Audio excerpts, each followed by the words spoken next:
메리 크리스마스. 우리 옆에 분하고 인사하실까요? 메리 크리스마스.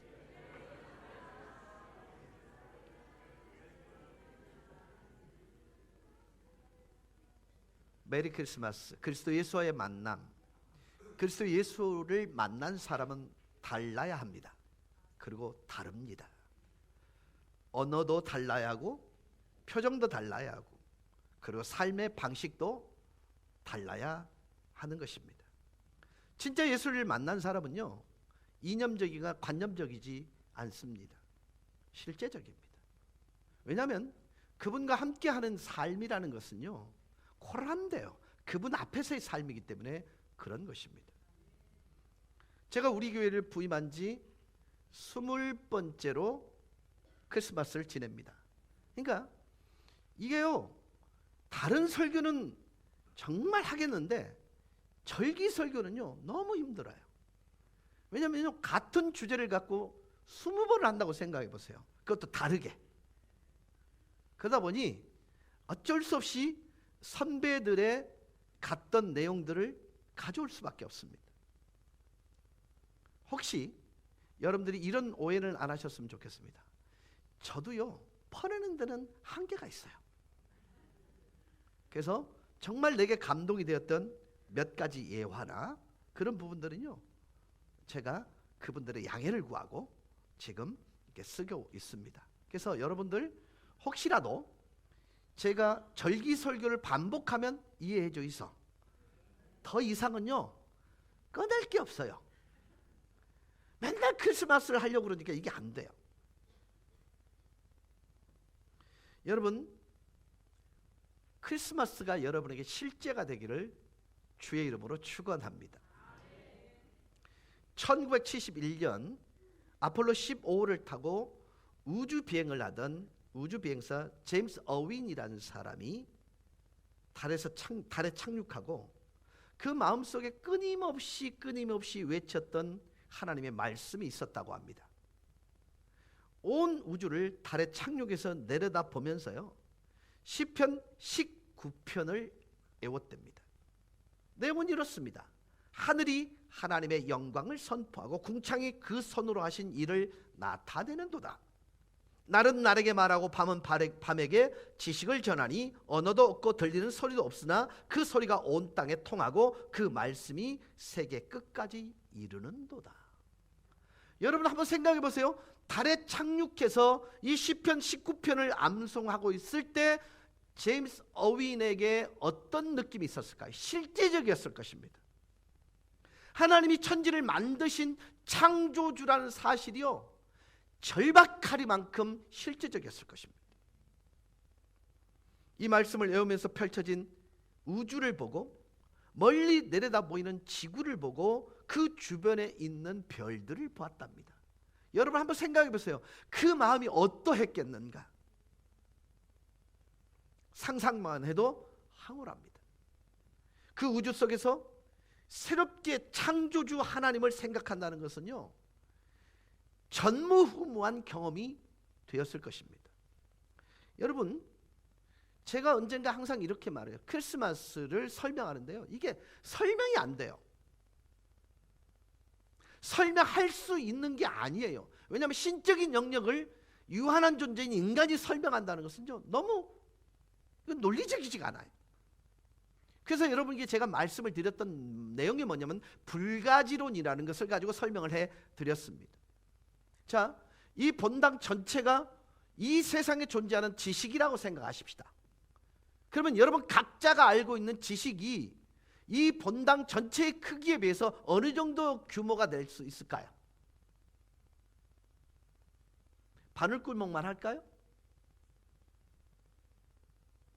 자, 내가 물어볼게요. 이수정 권사님, 유집사님에 대해서, 유집사님 몇 년 사셨어요? 41년. 근데 유집사님 다 알아요? 너무 쉽게 말하는데? 아셔요? 모르시죠? 유집사님, 이 권사님에 대해서 좀 아세요? 오이씨, 뭐 저한테 뭐 감정 있으세요? 여러분 안다 모른다는 것은 대단히 주관적일 수 있습니다. 근데 이상하죠? 저 사람은 내가 볼 때는 굉장히 단점이 많은 사람인데 어떤 사람의 눈에 보면 굉장히 장점이 많은 사람이에요. 여러분 시각이 얼마나 무서운 줄 아세요? 저는요 우리 천장로님에 대한 장점을 많이 보거든요.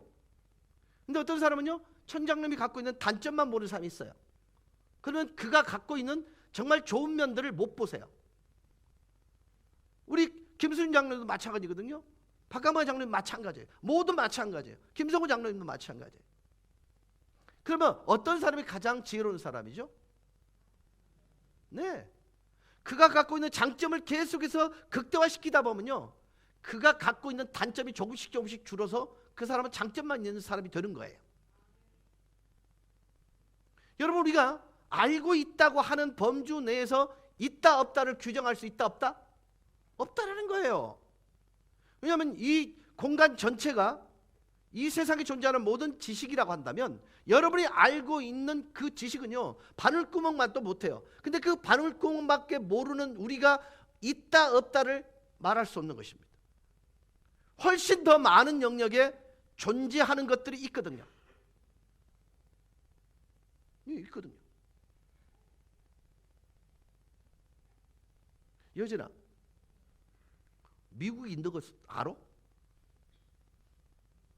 알아? 가봤어? 난 가봤어.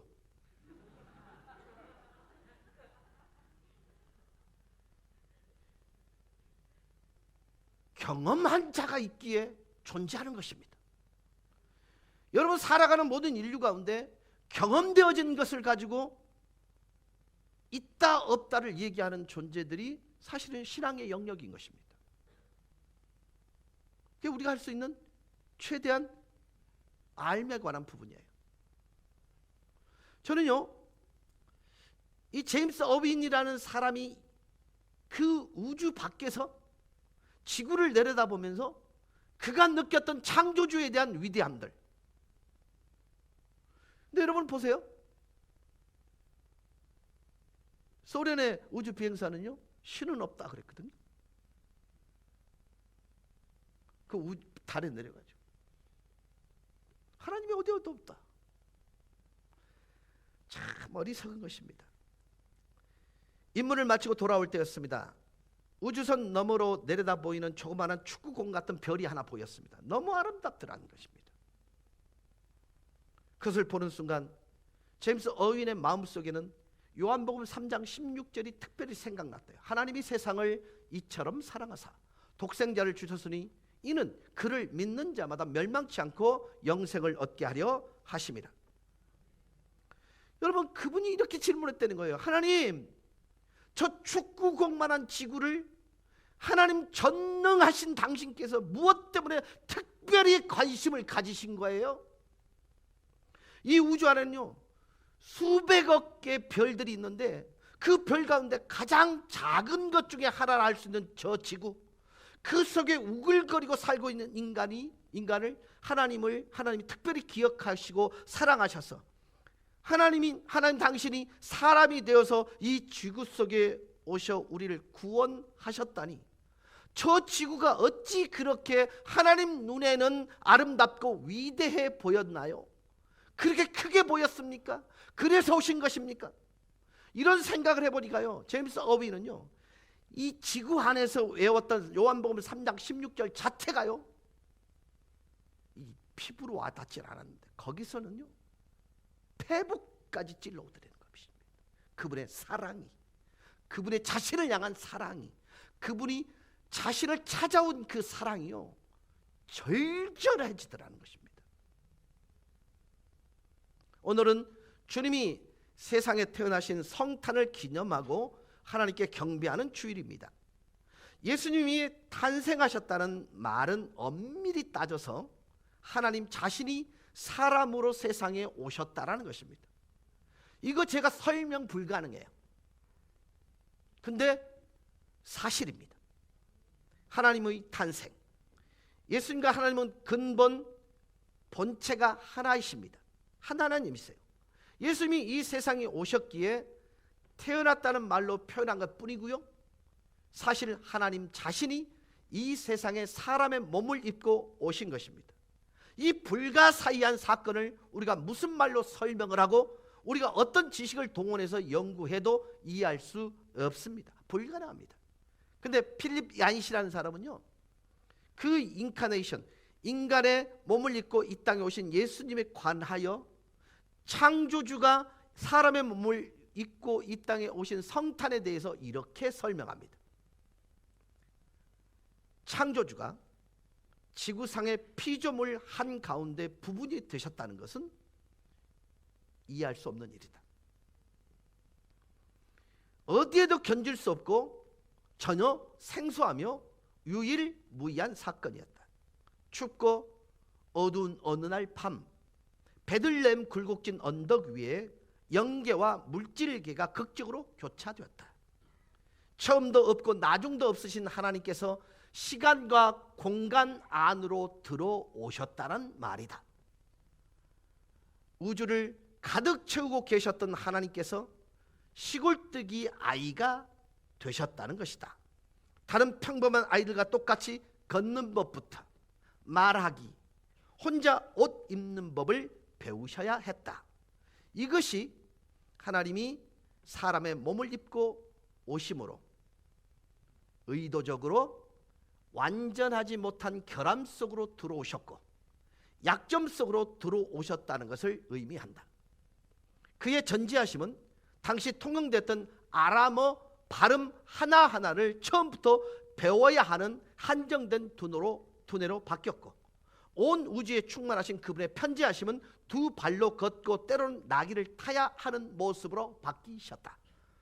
그의 전능하심은 나무를 켤 힘 정도의 능력은 있었지만 자기를 방어할 수 없는 나약한 상태로 변하셨다. 한눈으로 온 우주의 별을 바라보시던 그분이 나사렛 좁은 오솔길과 광야, 유대 광야의 바위들과 예루살렘의 복잡한 거리를 쳐다보셨다. 물질을 만드신 그 하나님이 물질의 형태를 취하셨다. 화가가 자신이 그린 그림의 한 점이 되듯, 극작가가 자신이 쓴 연극 대본의 한 등장인물이 되듯 말입니다. 자, 여러분, 필립 얀시가 설명한 하나님이 사람이 되셨다는 것이 이렇구나를 이해하실 수 있겠습니까? 뭔가 좀 설명이 되고 있습니까? 이게 여러분과 어떤 관련이 있는지에 대해서 깨닫기 시작하면요, 이건 은혜가 아니면 설명이 안 되는 거예요.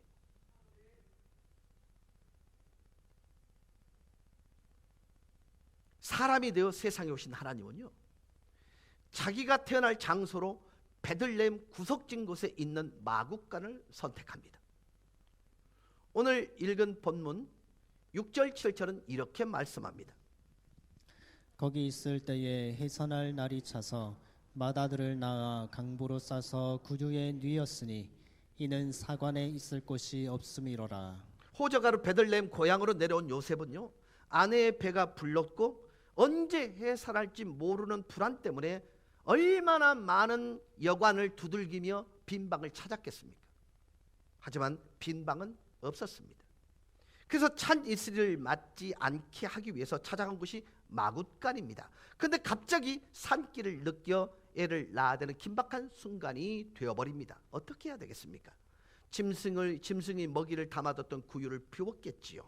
적당히 깨끗이 한 다음에 자기가 걸치고 있는 겉옷을 깔았겠지요. 그 구유에다가 아이를 낳도록 했습니다. 그리고 요셉은 부랴부랴 옆집으로 달려가 물을 끓여 양동이에 담아 아내를 수발하고 그 아이를 씻겼을 것입니다. 자, 여러분, 이것이 하나님이 세상에 오신, 그리고 오셨을 때에 태어나는 장면이자 장소입니다. 양들이 오락가락하면서 배설한 그 오물에 풍겨나는 악취가 가득하고, 천장에는 거미줄이 여기저기 매달려 있었을 것이고, 들쥐들은 들락거리고 고약하고 어두고 침침한 그 마국간에서 무엇을 한다는 것 상상할 수도 없고요, 거기에 눕는다는 것 차라리 죽는 편이 나을 정도의 일일 가능성이 있어요. 그곳에 하나님 당신이 태어나셨습니다. 자, 이 사실을 우리가 어떻게 받아들여야 할까요? 얼마나 우리를 사랑하셨기에 이렇게 해서라도 이 세상에 태어나지면 안 된다는 그 생각을 하신 그 하나님의 마음을 좀 아시겠어요? 좀 이해하시겠어요?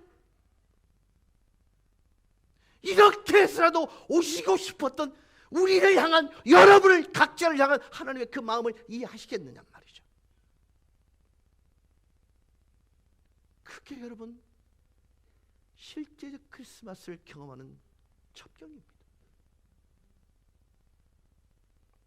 내가 무엇이길래, 우리가 무엇이길래 그 거룩하고 아름답고 영롱한 별들 가운데 거하시던 하나님이 이 마국간에 태어나셔야만 합니까? 오늘 우리는 주님의 그 마음에 담긴 사랑을 조금이라도 읽을 수 있다면, 조금이라도 우리의 마음에 담을 수 있다면 우리는 메리 크리스마스가 되는 것입니다. 여러분, 하나님께서 우리를 만드신 목적이 무엇입니까? 하나님 당신의 사랑스러운 동반자를 갖고 싶었어요. 사람을 만들어서 그 사람과 사랑을 나누고 그분을 섬기게 하고 그분과 깊은 교제를 나누는 아름다운 파트너, 항상 봐도 사랑스럽고 기쁜 파트너, 하나님께서 이 파트너를 갖고 싶어서 우리를 만드셨습니다. 그러나 아시는 바와 같이 사람은 하나님의 의도와 관계없이 각기 옳은 길로, 자기가 옳다 여기는 길로 가버립니다. 그 결과 인간은 일평생 근심 수고하며 살아도 나중에는 슬픔밖에 남지 않는 허무한 실존이 되고 만 것입니다. 그리고 하나님 없이 하나님의 의도를 벗어나 제 마음대로 살아낸 죄값을 짊어지고 영원히 저주받아야 할 존재가 되어버렸던 것입니다. 이게 인간의 모습이었습니다. 그럼에도 불구하고 하나님은 계속해서 지속적으로 우리를 사랑하셨습니다. 날마다 문 밖에 나와 기다리며 인간들이 돌아오기를 기다리고 계시는 사랑의 하나님이셨습니다. 그래서 하나님 당신의 원래 의도대로 우리를 회복시키기로 작정합니다. 어떻게 하면 저들이 나를 사랑할 수 있게 만들까? 어떻게 하면 저들이 나를 섬기는 것이 인생의 가장 큰 기쁨으로 여기는 그런 존재로 만들까? 어떻게 하면 저들이 나하고 교제하는 것을, 그리고 가장 행복하다고 생각하도록 그렇게 만들어 낼까? 그렇게 생각하시고 그 원래 의도대로 하나님 사람들을 바꾸어 거룩한 자로 만들기로 작정하십니다. 그러다 보니 하나님 당신이 세상에 오셔야 했습니다. 그리고 결단합니다. 내가 가야지. 그리고 그 거룩한 보좌에서 일어나셨습니다. 그리고 그 보좌를 내어버려 두고 친히 베들레헴 말구유에 내려오신 것입니다. 왜 그랬을까요? 누구든 가까이 올 수 있게 하기 위해서입니다. 하나님은 우리가 흘린 눈물을 당신도 흘려보기를 원했고, 우리가 당하는 그 고통을 함께 나누기를 원했고, 우리가 무서워 두려워하는 것을 하나님께서 친히 알기를 원하셨습니다. 그래서 이 세상에 오신 것입니다. 그리고 드디어 나중에 우리 죄값을 지고 십자가에 죽으시고 부활하셨습니다. 그리고 우리를 구원하실 구원자로 이 세상에 임하신 것입니다. 우리를 죄와 사망에서 구원하신 하나님이 우리를 찾아오신 것입니다. 여러분, 이 사실이 믿어지는 사람에게는 더 이상 절망이란 존재하지 않습니다. 희망의 노래를 부를 수 있습니다. 슬픔이 아니라 기쁨입니다. 낙심이 아니라 소망입니다. 소망스러운 미래가 기다리고 있는 백성이 된 것입니다. 날마다 하나님을 사랑할 수 있고 날마다 하나님을 섬기고 하나님과 교제하는 것을 우리 인생의 가장 큰 기쁨과 행복으로 느끼는 거룩한 거듭난 피조물이, 새로운 피조물이 된 게 우리입니다. 근데 구원자가 오셨으니 얼마나 큰 기쁨이겠느냐.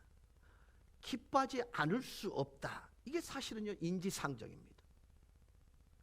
그런데 예수님이 이 세상에 오신 것을 놓고 춤추며 그를 영접했느냐? 아닙니다.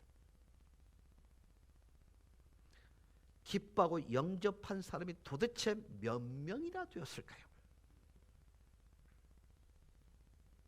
너무나 소수에 지나지 않았습니다. 그러면 누가 구원자로 오신 예수님을 기뻐하며 영접할 수 있었습니까? 마태복음과 누가복음에 기록된 성탄 이야기 속에 등장하는 사람의 숫자는 불과 10손가락 안에 들어가는 숫자입니다. 성탄 이야기에 등장하는 사람들을 보고 누가 구주로 오신 하나님을 기뻐할 수 있으며 그를 영접할 수 있는가에 대해서 우리는 해답을 얻을 수 있습니다.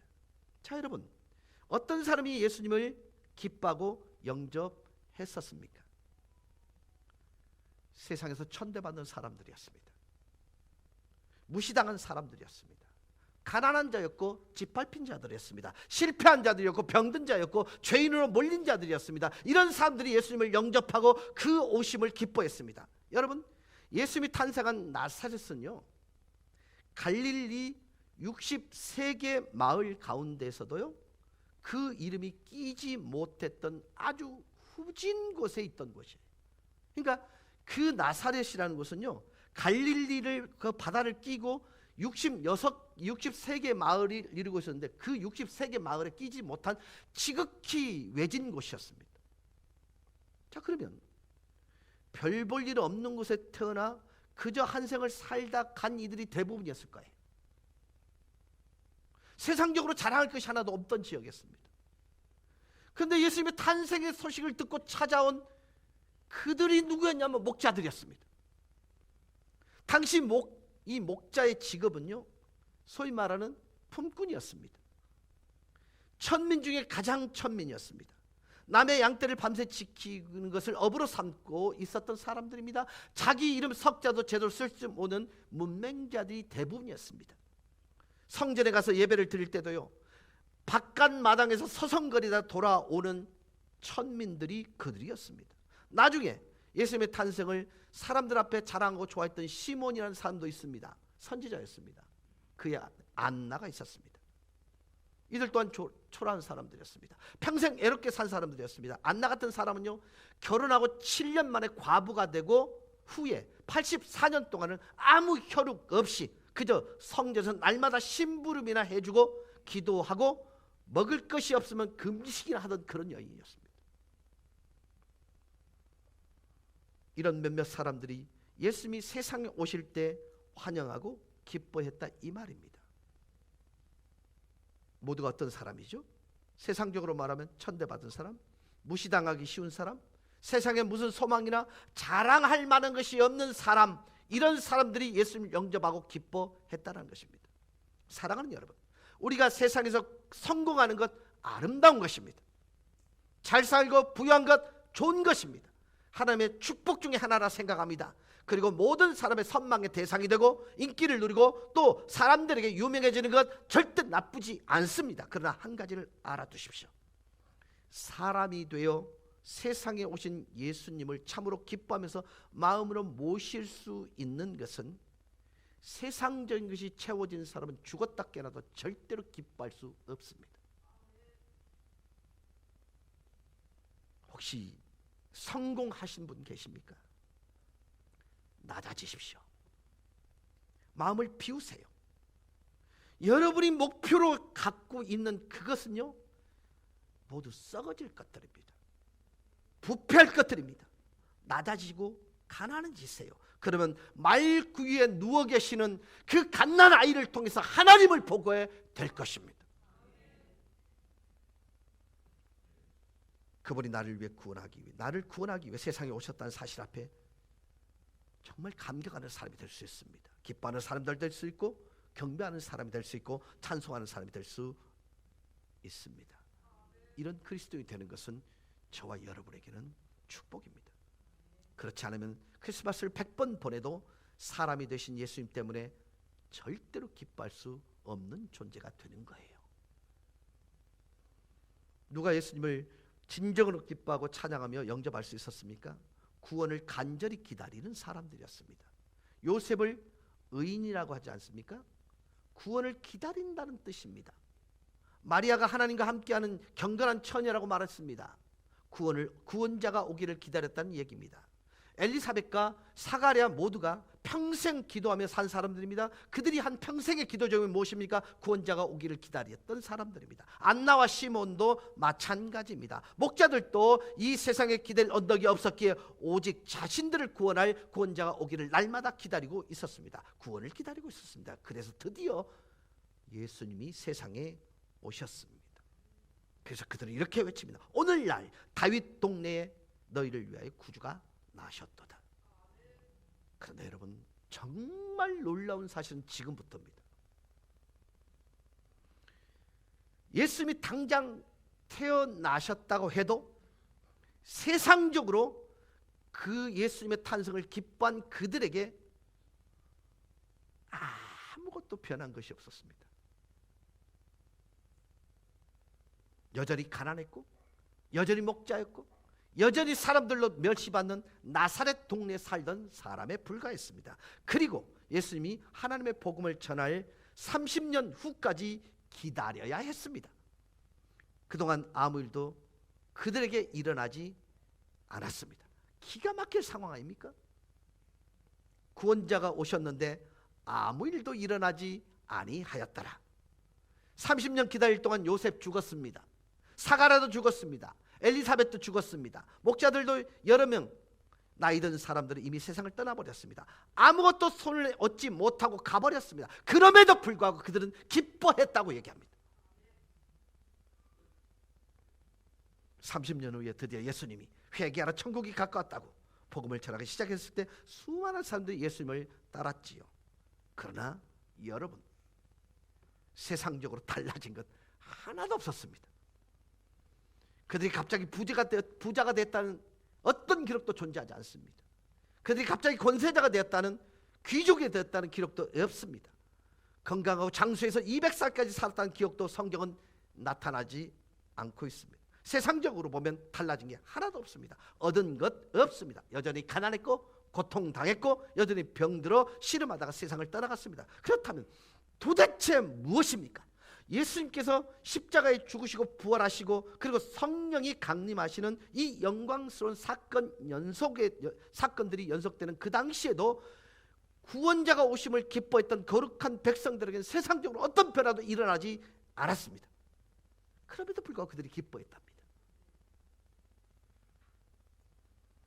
여러분, 이 사실을 알아야 됩니다. 왜 그럴까요? 적어도 구원자가 오셨다는 그 사실 하나만으로도 그들은 완벽한 만족을 얻을 수 있었던 것입니다. 그리고 그 구원자가 그들에게 베풀 그 마지막 천국의 영광을 그들은 내다보고 기뻐할 수 있었습니다. 그리고 그 아름다운 구원의 축복이 임하는 날을 날마다 기다리다가 그들은 그곳으로 갔습니다. 가난 속에서도 그 구원자를 찬송하고 기다리다가 갔습니다. 사도 바울은 그들의 삶에 관한 이야기, 자신의 삶에 관한 얘기를 이렇게 표현합니다. 로마서 8장 24절 25절입니다. 보이는 소망이 아니니 보는 것을 누가 바라리요. 만일 우리가 보지 못하는 것을 바라면 참음으로 기다릴지니라. 여러분, 기다리면 이렇게 될 거야, 이게 사실은 우리가 기대하는 바예요. 근데 성경의 결론이 이렇다. 기다리다 갔다.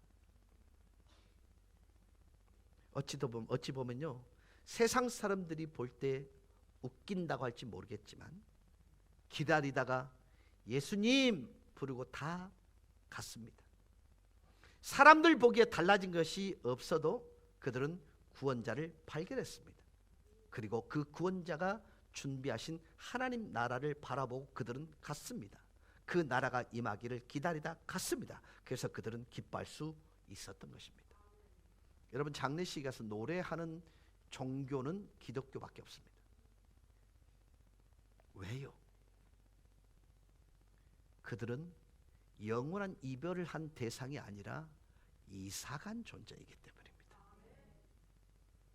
여러분, 그것을 알고 있기에 이 세상의 삶에 관한 미련을 두지 않는 것입니다. 우리가 예수를 믿는다고 해서 하루아침에 특별한 사람이 된 것 아닙니다. 여러분 가운데 금방 응답받고 갑자기 가난한 자가 부자가 되었다는 사람 한번 손 들어보세요. 그런 사람 없습니다.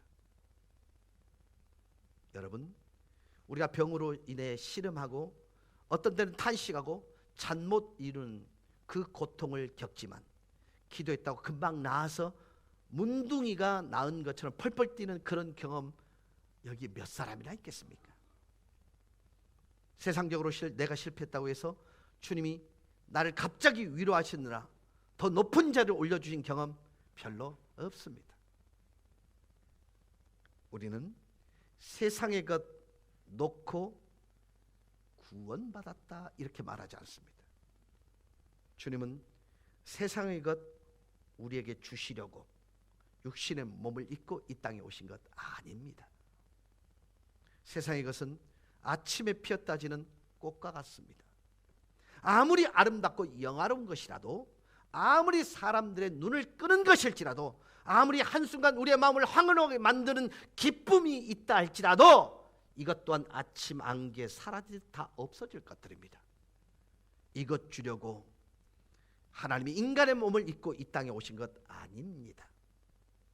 이런 헛된 것을 우리에게 안겨주시려고 예수님이 탄생하신 게 아닙니다. 영원한 것, 없어지지 아니할 것, 하나님과 더불어 영원토록 누릴 그 영광을 우리에게 주시기 위해 사람의 몸을 입고 오신 것입니다. 그러므로 그 구원자가 오신 것을 믿는 사람은요, 세상적으로 달라진 것이 없다 할지라도 예수님 때문에 기뻐하지 아니할 수 없는 것입니다. 왜요? 가장 좋은 날은 앞에 있습니다. 흔히 그러잖아요. 내 인생의 최고의 날은 아직 오지 않았다. 여러분, 최고의 행복은 앞에 있습니다. 우리가 그것을 바라보고 사는 사람들입니다. 그러므로 기다리고 기다리다 우리는 주님 앞으로 가는 것입니다. 그래도 기뻐할 수밖에 없는 이유는 예수님이 나에게 구원을 주셨기 때문입니다. 예수님이 우리의 구원자가 되시기 때문입니다. 그래서 사도 바울은요, 디모데전서 1장 15절에서 이렇게 감격하며 외치고 있습니다. 미쁘다 모든 사람이 받을 만한 이 말이여, 그리스도 예수께서 죄인을 구원하시려고 세상에 임하셨다 하였도다. 그리스도 예수께서 나 같은 죄인을 구원하시기 위해서 말구에 탄생하였다 하였도다. 내가 죄인 중에 괴수라. 이런 말을 하는 바울, 여러분 한번 마음으로 그려보세요. 흥분하고 감격하고 기뻐서 어찌할 줄 모르는 그의 모습을 한번 그려볼 수 있으면 좋겠습니다. 그 예수님을 위해 살다가 결국 그는 목잘림을 받고 천국으로 이사갔습니다. 세상에서 볼 때는, 세상의 눈으로 볼 때는 실패자입니다. 불행한 사람입니다. 그러나 그는 기뻐하면서 이 땅을 떠나갔습니다. 예수님이 세상에 오심으로 구원의 문이 열렸고, 그 예수님 때문에 내가 구원을 받았고, 그 예수님 때문에 내 앞에는 하늘 영광이 기다리고 있다는 것을 믿기 때문에 우리는 지금 여전히 그리할지라도, 여전히 그럴지라도 기뻐할 수 있는 것입니다. 이게 사도 바울의 고백이자 저와 여러분의 고백이 되었으면 좋겠습니다. 사도 바울을 한마디로 꼭 짜서 요약해 보면 구원을 간절히 기다리는 자였다. 이런 사람만이 탄생하신 예수님을요 진짜 기뻐하고 진짜 찬송할 수 있는 것입니다. 메리 크리스마스. 우리 다 같이 기립하시 찬송하십시다.